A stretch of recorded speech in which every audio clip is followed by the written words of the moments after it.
Voilà. Le titre vraiment de ce petit mot de ce Shabbat, c'est les montagnes qui bougent, si on pourrait donner un titre. Et c'est un passage de l'Ancienne Alliance, du prophète Isaïe, qu'on va lire ensemble. Et de là, j'ai une pensée aussi pour Joël aussi, et aussi pour la famille Mishpacha. Examinons les mots du verset que nous avons choisi maintenant. Hein? Ésaïe chapitre 53, 54, verset 10.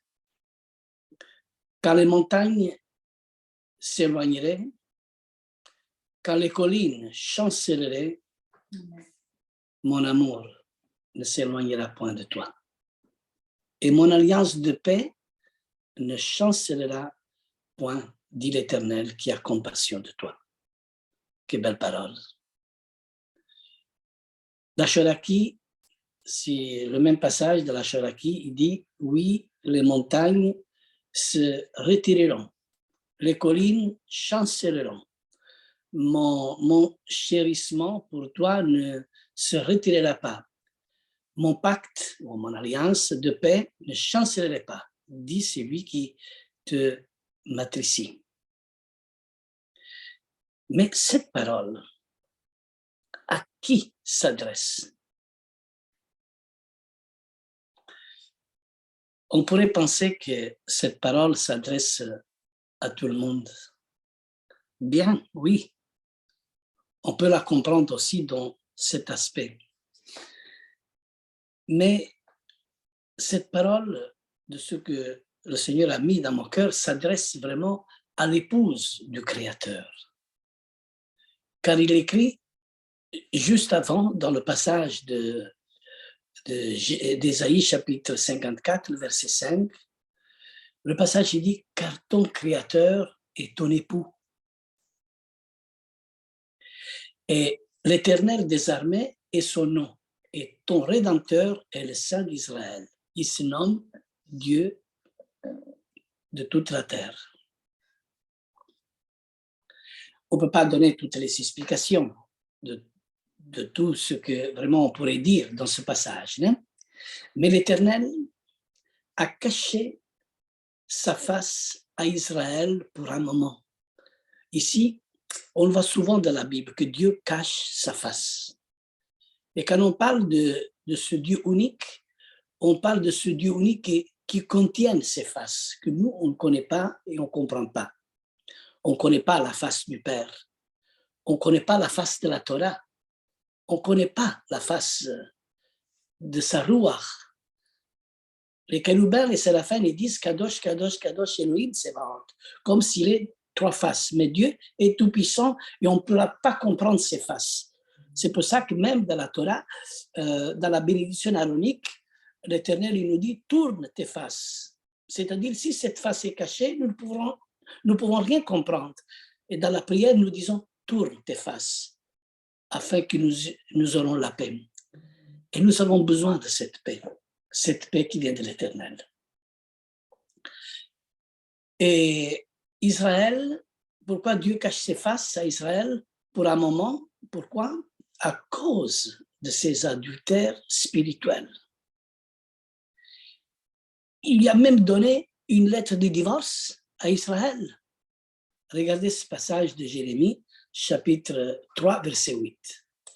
Le passage, il dit « Quoique j'eusse répudié l'infidèle Israël à cause de tous ses adultères et que je lui eusse donné sa lettre de divorce, j'ai vu que la perfide Juda, sa sœur, n'a pas eu crainte et qu'elle est allée se prostituer pareillement. Et par sa crainte, impudicité, Israël a souillé le pays. Elle a commis un adultère avec les pierres et le bois. Or, dans le verset ci-dessus, l'Éternel confirme de nouveau qu'il est l'époux d'Israël. Mais regardez un peu le fond de la pensée aujourd'hui dans ce Shabbat. Comment est-ce possible? Puisque nous savons que la Torah interdit à des époux divorcés de se remarier. C'est la Torah qui le dit. Mais quelle est la réponse? La réponse est la suivante. Yeshua HaMashiach. Lui, il est Hachem. Il est Dieu lui-même, sous forme humaine. Or, lui, il est mort et ressuscité. Et la Torah n'interdit pas le cas d'un remariage avec un ressuscité. Vous voyez, vous comprenez ce que je veux dire? C'est fort, car la reconnaissance de ce fait, Hachem, Dieu, peut donc dire clairement que tout Israël est son épouse. Et nous faisons partie par la résurrection. Et en espérant aussi que maman aussi, qui va un jour ressusciter, puisse faire partie aussi. Ésaïe, chapitre 54, verset 10.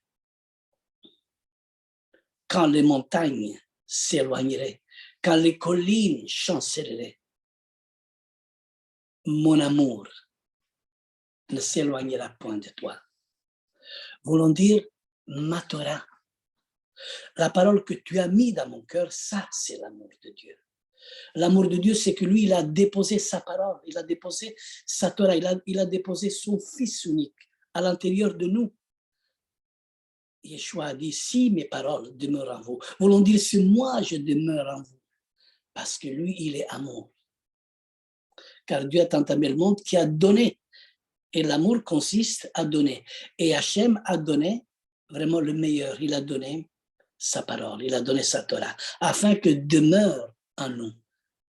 Et que cet amour ne s'éloignera point de toi. Et mon alliance de paix ne chancellera point, dit l'Éternel, qui a compassion de toi.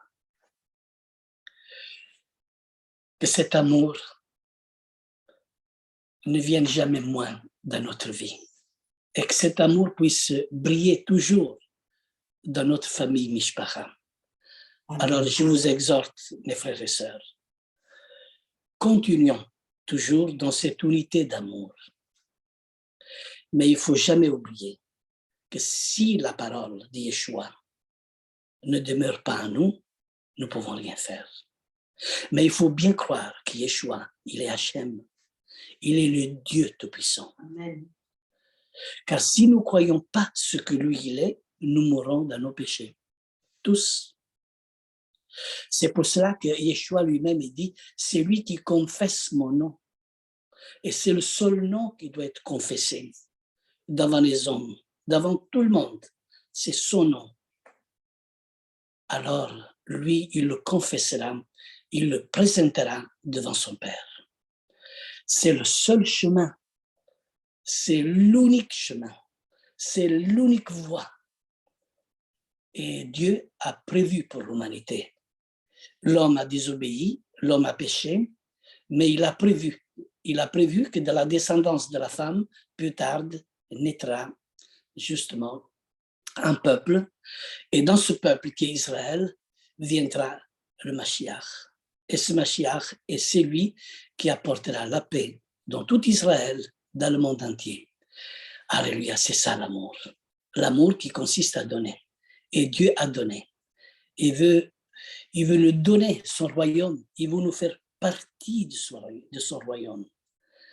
Et nous faisons partie. Un jour, nous ferons partie. Alléluia. Que l'Éternel, le Dieu d'Israël, vous bénisse et nous bénisse. Amen.